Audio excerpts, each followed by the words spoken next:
Rusi Macho 125, isang business type motorcycle. Silipin natin ngayong araw. Tara!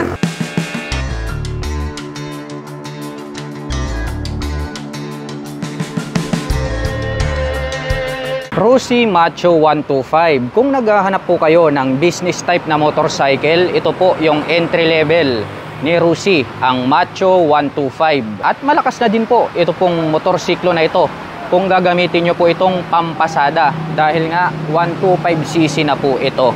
Unahin po natin ito pong kanyang main headlight. Square type po ito at gumagamit po pala ng bulb type para po rito sa kanyang high beam and low beam. At mayroon naman po itong kulay itim na little visor at may nakalagay naman po na Rusi logo dito po sa bandang itaas na decals. At naka-pop up naman po ito pong kanyang mga malalaki na turn signals. At ito po palang kanyang extension front cowling ay nagkaroon pa po ng 4 na butas dito sa bandang ibaba.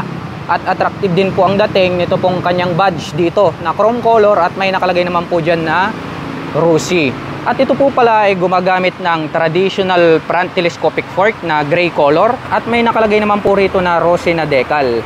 At mayroon na rin po itong rubber boots or rubber protector para hindi po mapasukan ng tubig ito pong kanyang front suspension.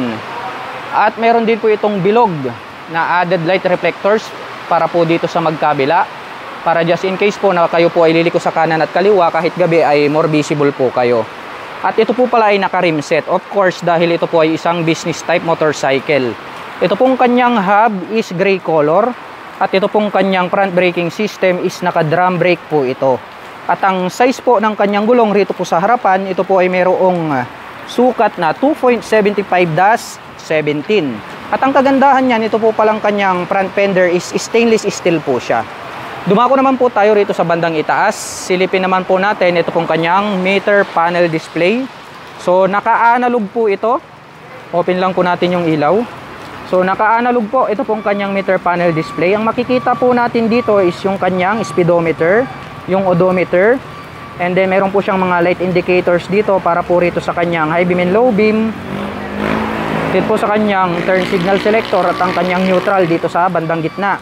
At mayroon po itong gear indicator from 1, 2, 3, 4, 5. Mabilis pala ito kahit 1, 2, 5 lang dahil nga naka 5 speed manual transmission po ito.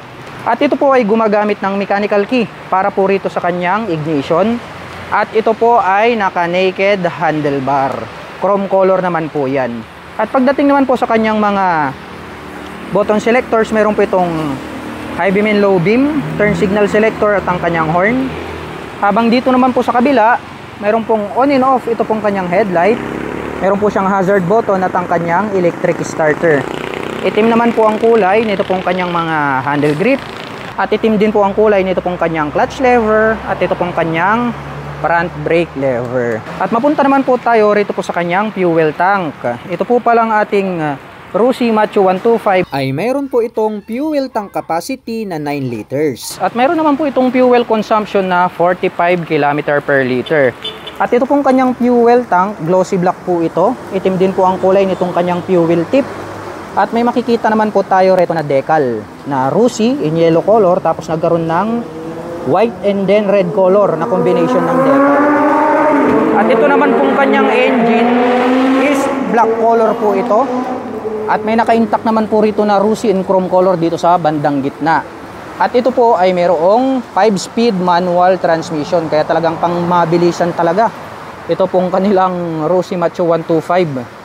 At ito pong kanyang pillion step para sa ating rider at back rider is metal po yan. Tapos nagkaroon po sila ng rubber cover on top. Metal din po ito pong kanyang tubular na side stand at center stand. At ito pong kanyang side cover, nagkaroon po ng 6 na butas rito. Black color po yan at may nakalagay naman po rito na Rusi Macho TC125 yung kanyang model name na decal. At pagdating naman po rito po sa kanyang swing arm, tubular din po ito na metal. May nakalagay po dyan na RMT, di ko alam kung anong meaning yan. And then mayroon na rin po itong black color na chain protector. At ang kagandahan po dito po pala sa Rusi Macho 125, kapag ito po ay inyong binili, ito lang po yung nakita ko na Pantra business type motorcycle na mayroon na pong included na 4 na rear suspension. Ayan o, chrome color po yan. Ang ganda rin ng pagkaka-design. Sa iba po kasi is isa lang yung kasama. Pero ito, dalawa na. So dalawa rito sa kaliwa, dalawa sa kanan. Kaya apat na po yan. Kaya pag gagamitin nyo po ito pang hanap buhay, hindi nyo na kailangang bumili. Dahil nga pre-installed na yan. At kung gagamitin nyo naman po ito na pang service, ay pwede nyong tanggalin yung isa para mas malambot po yung play nito pong kanyang rear suspension. Ito pong kanyang upuan, black color po, ito pong kanyang seat cover. Matigas itong kanyang upuan. Yung pagkakatahi, okay din naman. May belt po pala siya rito sa bandang gitna. Sa lapad po ng kanyang upuan ay kasyang-kasya po rito ang dalawang tao. At kung halimbawa gagamitin nyo naman po ito na pang pasada, ay pwede po hanggang 3 tao. Pwede nyong isakay. Gamit po itong kanyang rear carrier. Pero sa LTO, bawal po yun ha. Kasi nga, nakadesign lang po itong motorsiklo na to pang dalawahan. Pero kung halimbawa sa province naman, ginagawa nila yan, no? Nagsasakay po sila dyan, 3 kasama yung driver. Pero paalala lang, bawal po yan sa LTO. Sasakyan naman po natin ngayon ang Rusi Macho 125 para may pakita ko po sa inyo kung gaano nga ba ito kataas. Para po sa mga magtatanong, ang aking height is 5'6". Makikita nyo naman, lapat na lapat yung ating mga paa. Kaya masasabi ko na komportable ito para sa mga tulad ko na 5'6" in height.